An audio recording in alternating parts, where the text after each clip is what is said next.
Top 3 stocks in my portfolio. സ്റ്റോക്സിൽ invest ചെയ്യുക എന്ന് പറഞ്ഞാൽ ഡയറക്റ്റ് ഇൻവെസ്റ്റിംഗ് ആണ്. അതായത് ഡയറക്റ്റ് ആയിട്ട് നമ്മൾ പൈസ ഇൻവെസ്റ്റ് ചെയ്യാൻ പോകുന്ന ഒരു പരിപാടിയാണ്.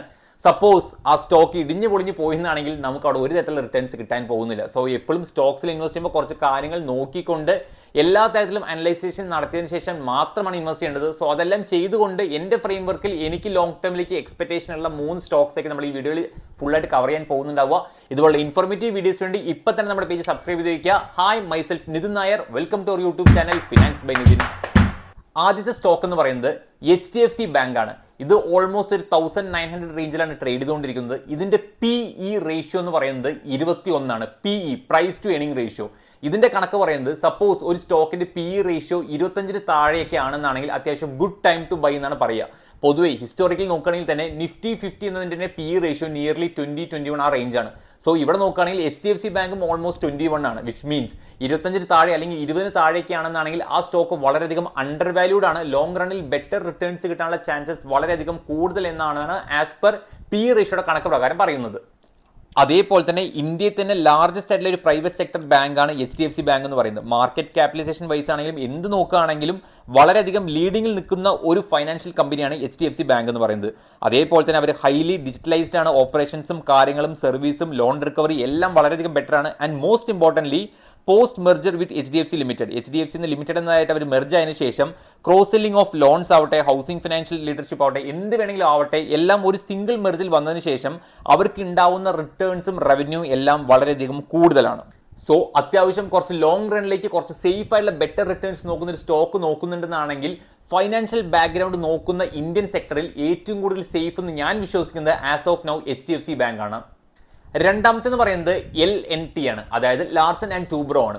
സോ ഇവിടെ നോക്കുകയാണെങ്കിൽ തന്നെ ഇവരുടെ അത്യാവശ്യം ഒരു PE റേഷ്യോ എന്ന് പറയുന്നത് 33ന്റെ അടുത്താണ്. സോ നമ്മൾ ഓൾറെഡി ഫസ്റ്റ് കേസിൽ HDFCയുടെ കാര്യത്തിൽ പറഞ്ഞിട്ടുണ്ടായിരുന്നു 25 താഴേക്കാണെന്നാണെങ്കിൽ ആക്ച്വലി അണ്ടർ വാല്യൂഡ് ആണ്, ബെസ്റ്റ് ടൈം ടു ബൈ എന്ന്. ബട്ട് ഓൾമോസ്റ്റ് 30യുടെ മേലേക്കാണെങ്കിൽ കുറച്ച് ഓവർ വാല്യൂഡ് എന്ന് പറയേണ്ടി വരും.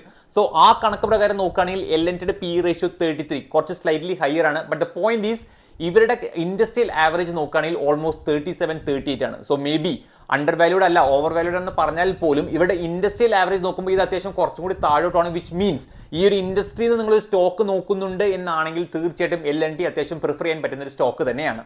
LNT എന്ന് പറയുന്നത് ഇന്ത്യയിൽ തന്നെ ടോപ്പ് ആയിട്ടുള്ള ഒരു ഇൻഫ്രാസ്ട്രക്ചർ കമ്പനിയാണ്.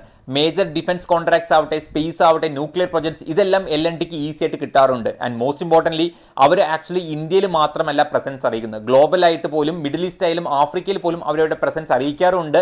അതേപോലെ തന്നെ അവർക്ക് പല പല ടെക് ഫേംസിൽ ഓൾറെഡി സ്റ്റേക്ക് ഹോൾഡിംഗ്സ് ഉണ്ട്. അതായത് LTA എന്ന മിലിറ്ററി ആവട്ടെ അല്ലെങ്കിൽ LNT ടെക് ആവട്ടെ, ഇവിടെയെല്ലാം ഓൾറെഡി അവർക്ക് സ്റ്റേക്ക് ഹോൾഡിംഗ്സ് ഉണ്ട്.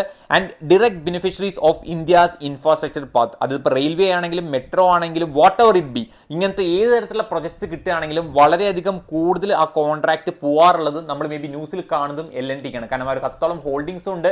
അതേപോലെ തന്നെ അവരെടുക്കുന്ന വർക്കുകളെല്ലാം അവർ അത്രത്തോളം പെർഫെക്റ്റ് ആയിട്ട് ടൈമിന് ഫിനിഷ് ചെയ്ത് കൊടുക്കാറുമുണ്ട്. സോ തീർച്ചയായിട്ടും LNT എന്ന കമ്പനി ആസ് ഓഫ് നോ വളരെയധികം എസ്റ്റാബ്ലിഷ്ഡ് ആണ്. പലതരത്തിലുള്ള പ്രൊജക്ട്സ് കിട്ടിക്കൊണ്ടിരിക്കുന്നുണ്ട് ഒരു റെഗുലർ ബേസിസിൽ. ആൻഡ് പ്യൂർലി ഇനി വരാൻ പോകുന്ന അത്യാവശ്യം ഒരു 5, 10, 15 കൊല്ലത്തിൽ എത്ര തരത്തിലുള്ള റോഡ് മാപ്പ് വേണമെന്ന് ഓൾറെഡി അവർ പ്ലാൻ ചെയ്ത് വെച്ചിട്ടുണ്ട്.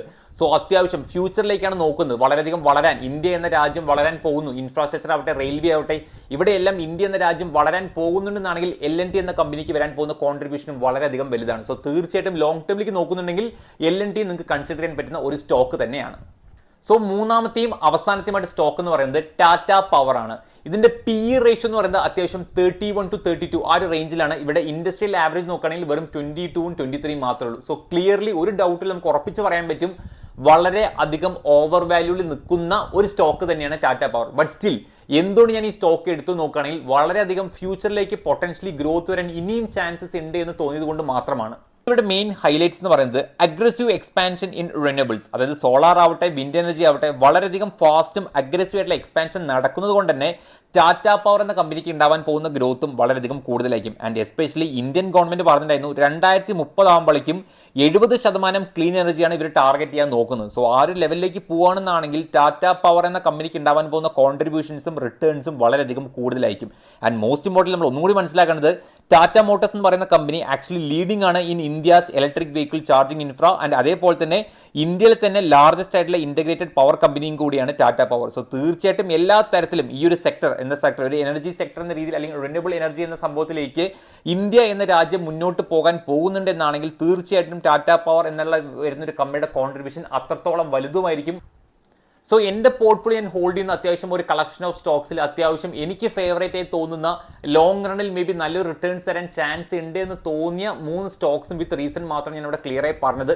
ഇത് ഒരിക്കലും ഒരു സ്റ്റോക്ക് റെക്കമെൻഡേഷൻ നിങ്ങൾ കണക്കാക്കരുത്. സപ്പോസ് നിങ്ങൾ ഒരു പൈസ ഇൻവെസ്റ്റ് ചെയ്യേണ്ടതെങ്കിൽ പോലും തീർച്ചയായിട്ടും നിങ്ങൾ നിങ്ങളുടേതായിട്ടുള്ള രീതിയിലുള്ള കാര്യങ്ങളെല്ലാം നോക്കിയതിന് ശേഷം നിങ്ങൾ അതിൽ സാറ്റിസ്ഫൈഡ് ആണെങ്കിൽ മാത്രം ചെയ്താൽ മതി. ഇത് എൻ്റെ ഒരു പേഴ്സണൽ എൻ്റെ ഒരു പോയിന്റ് ഓഫ് വ്യൂവിൽ എന്തുകൊണ്ട് ഞാൻ ഈ സ്റ്റോക്സ് എടുത്തു എന്നൊരു റഫ് ആയിട്ടുള്ള ഐഡിയ മാത്രമേ തന്നിട്ടുള്ളൂ.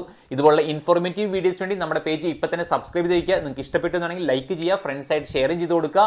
And thank you for your time.